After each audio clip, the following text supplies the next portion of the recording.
अच्छा, तो अब नेक्स्ट चॉइस हमारे पास क्या आ जाती है, हमने इन्फ्लेमेशन वगैरह को भी कम कर लिया, तो और क्या चॉइस आ गई है। पहली बात है हमने अस्थमा के पेशेंट को ट्रीट करने के लिए ब्रोंकोडायलेशंस दी, ठीक है। दूसरी बात है हमने एंटी इन्फ्लेमेटरी कॉर्टिकोस्टेरॉइड्स दे दिए, ठीक है। अब तीसरी बात है मसला कब होता है, मसला तब होता है ना जब मास्ट सेल रप्चर होते हैं। तो हम क्या कर सकते हैं, IgE के ऊपर जब कोई भी एलर्जन आके लगता है तो मास्ट सेल की रप्चरिंग होती है, और इस मास्ट सेल की रप्चरिंग की वजह से अस्थमा का जो अटैक होता है वो क्या होता है, वर्सन होता है। तो हम क्या कर सकते हैं, मास्ट सेल स्टेबलाइजर दे सकते हैं, ठीक है। नेक्स्ट चॉइस हमारे पास क्या है, हम क्या कर सकते हैं जी, मास्ट सेल स्टेबलाइजर दे सकते हैं, ठीक है। सो हमने क्या करना है, मास्ट सेल स्टेबलाइजर देने हैं। अब एक बात आप लोगों ने यहाँ पे समझनी है कि ये जो मास्ट सेल स्टेबलाइजर होते हैं ना तो ये ब्रोंकियल स्मूथ मसल्स के ऊपर कोई काम करते हैं, ना ही इनका इन्फ्लेमेशन के साथ कोई लेना देना है डायरेक्टली।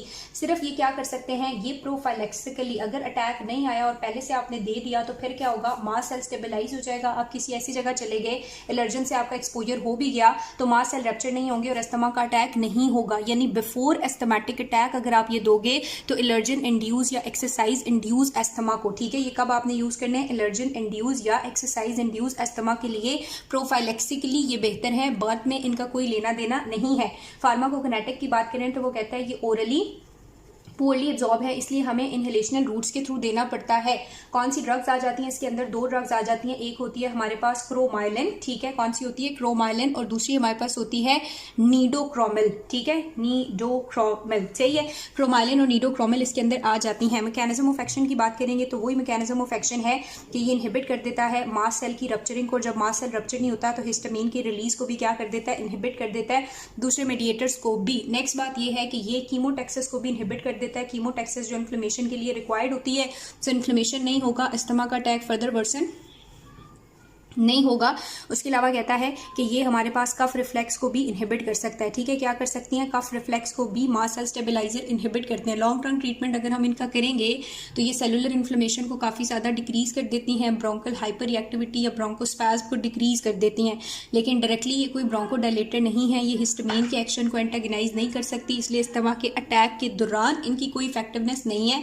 अटैक से पहले आप दे सकते हो। क्लिनिकल यूजेस की अगर बात करेंगे तो यूजेस इसके दो ही हैं, एलर्जन इंड्यूस अस्थमेटिक अटैक के लिए प्रोफाइलेक्सिकली दे दो या एक्सरसाइज इंड्यूस अस्थमेटिक अटैक के लिए प्रोफाइलेक्सिकली यानी पहले से दे दो। और एडवर्स इफेक्ट की बात करें तो क्योंकि हम इसे इनहेलेशनल रूट के थ्रू देते हैं, तो जब ये इनहेलेशनल रूट के थ्रू ओरल कैविटी में जाएगा तो यहाँ भी क्या कर सकता है, थ्रोट में इरिटेशन कर सकता है, ठीक है। उसके अलावा बहुत ज़्यादा कफ कर सकता है, माउथ ड्राइनेस करता है, अल्सर्स कॉज करता है। और एक बात ये कि यहाँ पे माउथ कैविटी के अंदर जो हमारे पास नॉर्मल फ्लोरा होता है ना, ओरोफेरेंजियल फ्लोरा, उस फ्लोरा को ये डिस्टर्ब कर देता है। इन्फेक्शन के लिए, थ्रोट इन्फेक्शन, कैंडिडियासिस के लिए रिस्क फैक्टर को बढ़ा देता है। सो इसके साथ हमें कोई एंटीबायोटिक या फिर माउथ वॉशेस वगैरह होते हैं वो देने चाहिए, जिनसे पेशेंट जो है वो कुल्ली करता रहे या कुछ भी करता रहे, जिससे जो रिस्क फैक्टर है इन्फेक्शन का वो कम हो जाए, ठीक है। तो यहाँ तक हमने क्या बात की, मास्ट सेल स्टेबलाइजर के बारे में। ये ओरली नहीं दे सकते, इनहेलेशनल रूट के थ्रू देते हैं। इनहेलेशनली इनके एडवर्स इफेक्ट हैं, नीडोक्रोमिल और क्रोमाइलिन इसके अंदर आता है। और ये बात भी याद रखनी है कि ड्यूरिंग अटैक इसकी कोई इफेक्टिवनेस नहीं है, अटैक से पहले ही हम देंगे तो ही हमें फायदा होगा, ठीक है। सो 3 तरीकों की बात हो गई मास्ट सेल स्टेबलाइजर की।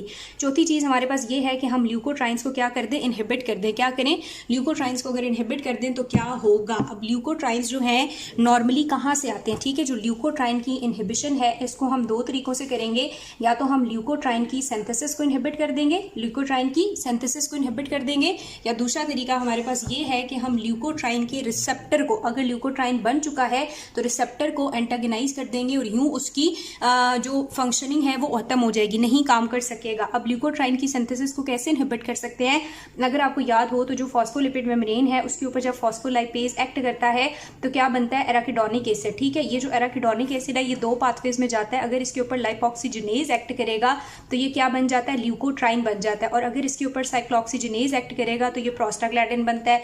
ये जो ल्यूकोट्राइन बनता है, इस ल्यूकोट्राइन की डिफरेंट तरह की क्लासेस होती हैं।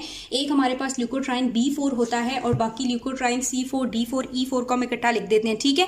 ल्यूकोट्राइन B4 होता है, उसके अलावा ल्यूकोट्राइन C4, D4, E4। ये जो B4 होता है ये न्यूट्रोफिल्स वगैरह को रिक्रूट करता है और बहुत ज़्यादा वहाँ पे क्या कॉज करता है, इन्फ्लेमेशन। जबकि ये सारे भी वेस्कुलर परमिएबिलिटी को ऑल्टर करते हैं, इन्फ्लेमेशन कॉज करते हैं, फीवर कॉज करते हैं और हाँ, और उसके अलावा पेन भी कॉज करते हैं, ठीक है। ये वाला ई वाला पेन में भी इसका रोल होता है। अब हम क्या कर सकते हैं, या तो हम लाइपोक्सिजिनेज को इनहिबिट कर दें।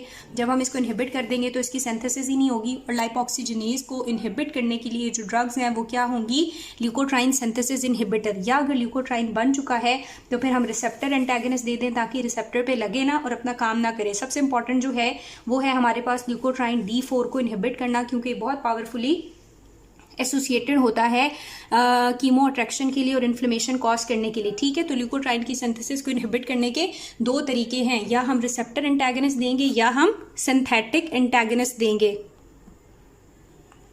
तो अब बात कर लेते हैं, यहीं पे बात कर लेते हैं कि अगर हम क्या कर लें, ल्यूकोट्राइन रिसेप्टर एंटागनिस्ट दे दें तो ज़ाहिर है वो रिसेप्टर को ब्लॉक कर देगी, और रिसेप्टर में भी D4 को ब्लॉक करना बहुत ज़्यादा ज़रूरी है, क्योंकि पावरफुल ब्रोंको कंस्ट्रक्टर होता है। इसको ब्लॉक करके हम इन्फ्लेमेशन को भी कम कर सकते हैं और ब्रोंको डायलेशन भी कर सकते हैं। इसके अंदर कौन सी ड्रग ज़्यादा आती हैं, इसके अंदर हमारे पास आती है ज़ेफ्रील्यूकस्ट, ठीक है। कौन सी आती है, ज़ेफ्रील्यूकस्ट और मॉन्टील्यूकस। ज़ेफ्रील्यूकस और मॉन्टील्यूकस MCQs वगैरह में पूछेंगे तो ल्यूकस से फौरन याद कर लेना ल्यूकोट्राइन रिसेप्टर एंटागनिस्ट होते हैं। दूसरी बात है हम क्या दे सकते हैं, ल्यूकोट्राइन का सिंथेटिक इनहिबिटर भी दे सकते हैं। ये सिंथेटिक इनहिबिटर क्या करेगा, लाइपोक्सिजिनेज को इनहिबिट करेगा और ल्यूकोट्राइन की जो सिंथेसिस है वो होने नहीं देगा। सो लाइपोक्सिजिनेज को इनहिबिट करने के लिए कौन सी ड्रग है, ज़ाइल्यूटन है, ठीक है। कौन सी है, ज़ाइल्यूटन है। और ज़ाइल्यूटन से याद रखना इसकी लिवर टॉक्सिसिटी बहुत ज्यादा होती है, ठीक है। लिवर टॉक्सिसिटी के साथ एसोसिएटेड होता है, सो इसको हम यूज इतना नहीं करते, ठीक है जी। उसके बाद इनके यूजेस की अगर हम बात करेंगे तो ये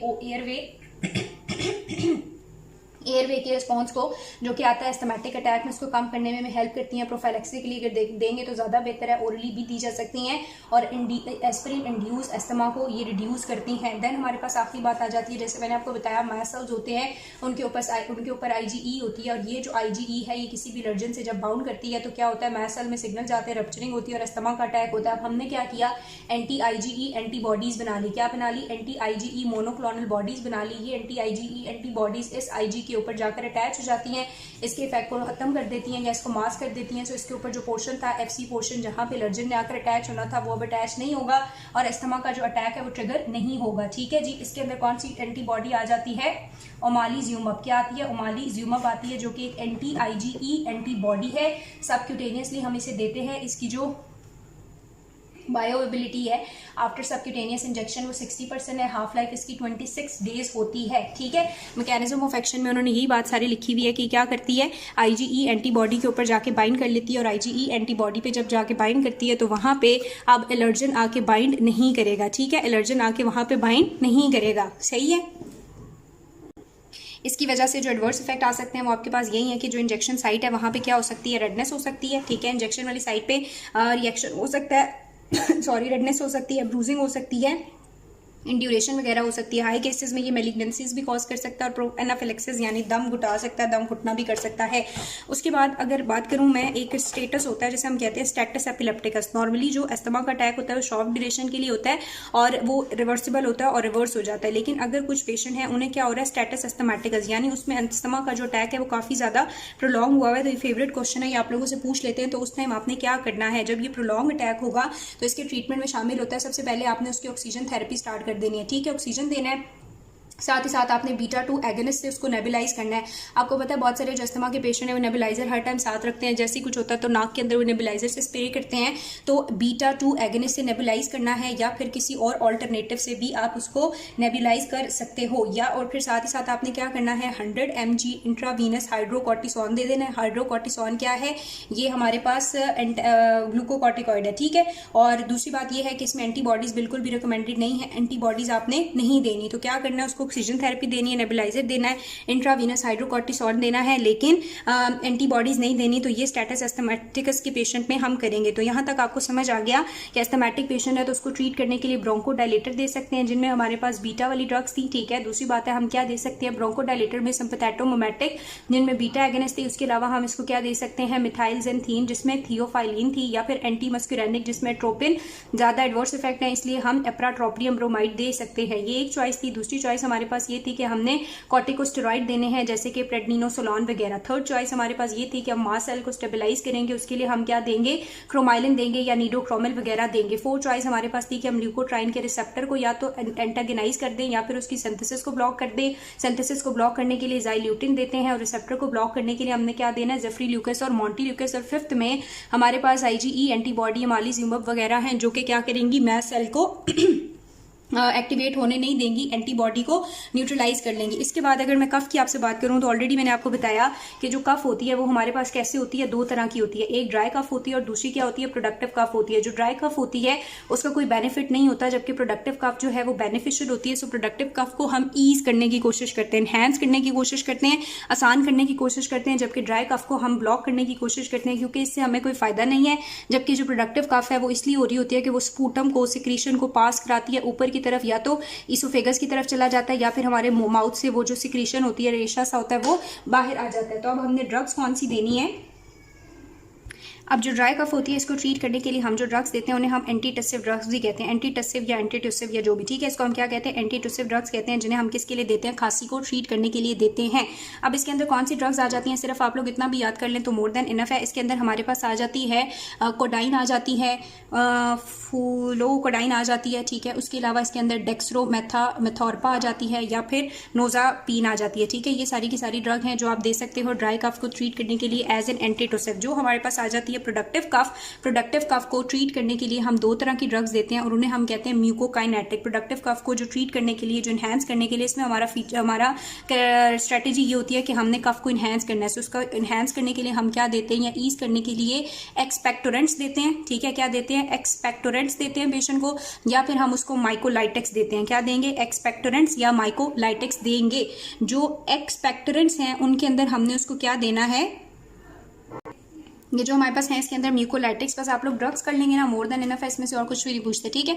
ड्रग्स के अंदर हम इसको पेशेंट को दे सकते हैं ब्रोमोहेक्सीन, ठीक है, या एसिटाइलसिस्टीन दे सकते हैं, या डॉर्सेन अल्फा दे सकते हैं, ठीक है। जबकि हमारे पास जो एक्सपेक्टोरेंट है इसके अंदर हमने पेशेंट को क्या देना है, गुआइफेरेसिन, ठीक है, GUAIFEREN, ठीक है, गुआइफेरेसिन वगैरह देते हैं। इसके अलावा आप लोग इसको बुक से रीड कर लीजिएगा, कोई क्वेश्चन हो तो मुझसे पूछ लीजिएगा। वैसे ऐसा कफ जो है वो कोई इंपॉर्टेंट टॉपिक नहीं है, एस्थमा बड़ा इंपॉर्टेंट है और उसकी जो ट्रीटमेंट स्ट्रैटेजीज हमने सारी यहाँ तक अभी तक डिस्कस की हैं, ये आपको मस्ट आनी चाहिए, ठीक है। बीटा-2 एगोनिस्ट है, मिथाइलजेंथीन है, कॉर्टिकोस्टेरॉइड है, इनको क्यों यूज़ किया, इनके एडवर्स इफेक्ट क्या है, मैस्ट सेल स्टेबलाइजर हैं, या जो भी सारी बात हमने डिस्कस की, इसको पढ़ लें अच्छी तरीके से। यहाँ से क्वेश्चन आएंगे और अगर कोई मसला होता है तो मुझसे पूछ लें।